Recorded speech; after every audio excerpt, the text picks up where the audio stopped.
Hi, இன்றைக்கி நம்ம MTR gulab jamun எப்படின்னு செய்ய போகிறது தாங்க பார்க்க போகிறோம். அதில் பை ஒன் கெட் ஒன் ஃப்ரீயில் ஒரு பேக்கெட் எடுத்திருக்கேன். இதில் பார்த்திங்கன்னா லேசாக கொஞ்சம் கொஞ்சமாக தண்ணி தெளித்து நல்லா சாஃப்டாக மாவு பிசைஞ்சு வச்சுக்கோங்க. ரொம்ப கொஞ்சம் கொஞ்சமாக தாங்க தெளித்து பிசையணும். இந்த மாதிரி நல்லா சாஃப்டாக பிசைஞ்சு வச்சுட்டு பாருங்கள், இப்படி உருட்டி வரும்போது உருட்டணும், அந்தளவுக்கு பிசைஞ்சு வச்சுக்கோங்க. இதில் நான் இன்றைக்கி 1/2 கிலோ சர்க்கரை எடுத்திருக்கேன். எடுத்த கப்லேயே வந்து அதே 1/2 லிட்டரு தண்ணி ஊற்றிருக்கேங்க.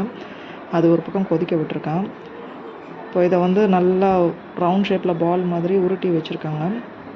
இப்போ சர்க்கரை பாகு ஒரு சைடு வந்து கொதிச்சிட்ருக்கு. இந்த சைடு நம்ம ஆயில் ஒரு பேனில் ஊற்றிக்கிட்டு காய விட்டுடலாம். இப்போ இந்த சர்க்கரை பாகில் வந்து ஒரு 6-7 ஏலக்காய் வந்து நல்லா இடித்து சேர்த்துருக்குறேன். ஏலக்காய் சேர்த்துட்டு நல்லா இதை கொதிக்க விட்டுடலாம். அது ஒரு 5 மினிட்ஸ் நம்ம கொதிக்க விடணும். 5 மினிட்ஸ் கொதிக்க விட்டால் போதுங்க. இப்போ இந்த ஆயில் வந்து ஓரளவுக்கு சூடாகணும், மீடியம் ஃப்ளேமில் தான் இருக்கணும். இப்போ இதில் ஒரு சின்ன பால் போட்டு பார்க்குறேன்.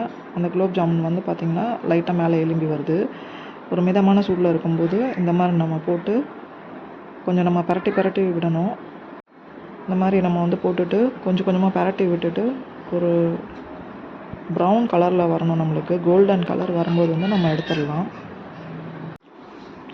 இப்போ சர்க்கரை பாகு நல்லா கொதிச்சு வந்துடுச்சுங்க. அதை இறக்கி ஒரு பக்கம் வச்சிடலாம். இதை வந்து நம்ம கோல்டன் ப்ரௌன் கலரில் வர வரைக்கும் வறுத்து எடுக்கணும். இப்போ பாருங்கள், நல்லா கோல்டன் ப்ரௌன் கலரில் வந்துடுச்சு. இப்போ இதை நம்ம வந்து ஒரு பிளேட்டில் எடுத்துகிட்டு இதில் எடுத்து வச்சுக்கலாம். இப்போ அடுத்த இதை நான் வந்து இதில் போடுறேங்க. அடுத்த குலோப் ஜாமுனையும் இதில் போட்டு நம்ம கோல்டன் ப்ரௌன் கலரில் வர வரைக்கும் நம்ம வறுத்து எடுத்துக்கலாம். ஃப்ளேம் வந்து உங்களுக்கு மீடியம் ஃப்ளேமை விட கம்மியாக இருந்தால் கூட பரவாயில்ல. ஏன்னா அதிகமான ஃப்ளேமில் வச்சிங்கன்னா கருகிடும், உள்ளே வேகாது உங்களுக்கு.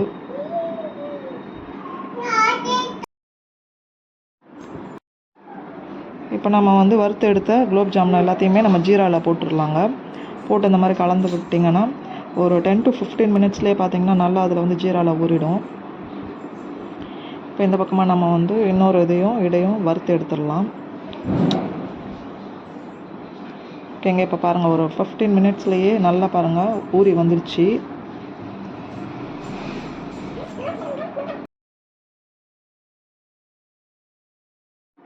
ஊறி வந்த குலோப் ஜாமுன் பாருங்கள், எடுத்து நான் உங்களுக்கு கட் பண்ணி காட்டுறேன் பாருங்கள். இது ஒரு 20 மினிட்ஸ்லேயே இந்த மாதிரி நம்மளுக்கு ஊறி இருக்குங்க.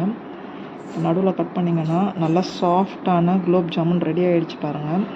நல்லா உள்ளே வந்து ஜீராலாம் நல்லா ஊறி இருக்குது. சாப்பிட்டு பார்த்திங்கன்னா உண்மையிலே டேஸ்ட் ரொம்ப சூப்பராக இருக்குங்க. ட்ரை பண்ணி பாருங்கள்.